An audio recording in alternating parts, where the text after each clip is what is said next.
Alrighty, question 7C.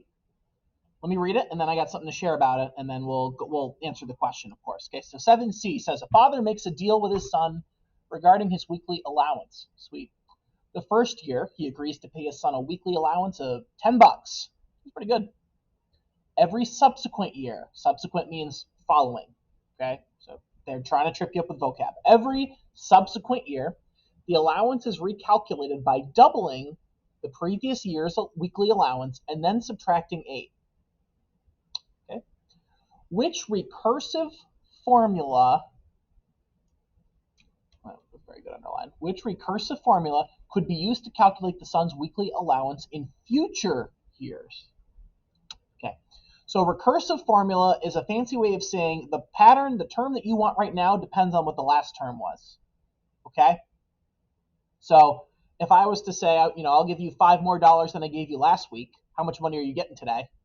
You would have to know how much money you had last week, right? Because if I said you're getting $5 more than you got last week, and it's like, how much are you getting? Well, no, how much you get last week. So it depends on what you did before.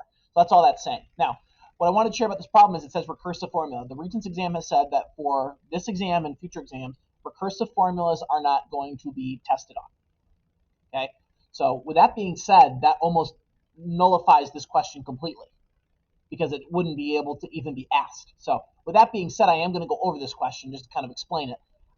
But if you don't feel comfortable with this question and you don't like it, really, you're fine. But for the sake of going through this question, let's talk about it. So the first year, to do a recursive formula, you need to have a starting point. In this case, they're giving you the first year. So the first year, he gets $10. So in the world of sequences, the way we write that, the first item or the first thing, whether it's money, number of marbles in the bag, grades on a test, doesn't matter. You write that as a sub 1. It's the first one. So a sub 1 is 10. Fact. Now that fact alone also gets rid of two choices here. Choice 1 and choice 2. They need to state what your first person is or your value you're starting at for your sequence to be a thing. So right now it's either going to be choice 3 or choice 4 because they both have the fact that a sub 1 is 10. It's your first value, okay? Then we have to figure out how is he crafting it? How is he recalculating it?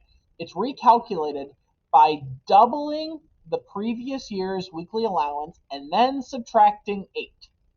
So if you look at these choices, you can see the doubling, you see the 2, and you see the subtracting 8, the minus 8. There's a subtle difference between these two statements. Okay? Stare at that for a second. What's the big difference between those two yellow boxes? One of them is we're just doubling the previous year, and the other one is we're taking away 8 from the previous year and then doubling the whole thing. The correct answer is actually choice 3.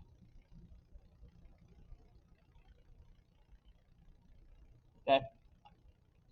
Because what we're doing is he's doubling the previous year's weekly allowance, period. So you made $20 last year. We're going to double that first to get 40, and then you subtract 8 from that. With the parentheses, what's happening is you're going to last year, because you have to remember, PEMDAS, you do what's in the parentheses first.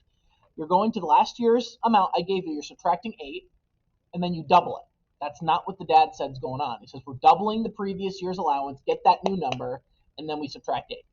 We're not going last year, subtracting 8, and then doubling it. Okay? So there's a distinct difference. The reason I looked in my book was because I put the wrong answer. I had the right writing, but I picked the wrong one. So the answer to this one is choice 3. Okay? That's the end of the question. So it's a PEMDAS thing. Is he doubling it and then subtracting 8, or taking away 8 and then doubling it? Since he's doubling it and then taking away 8, the answer's got to be choice 3. Again, probably not going to be on the Regents exam. It shouldn't be. I'm not too worried about it. Okay?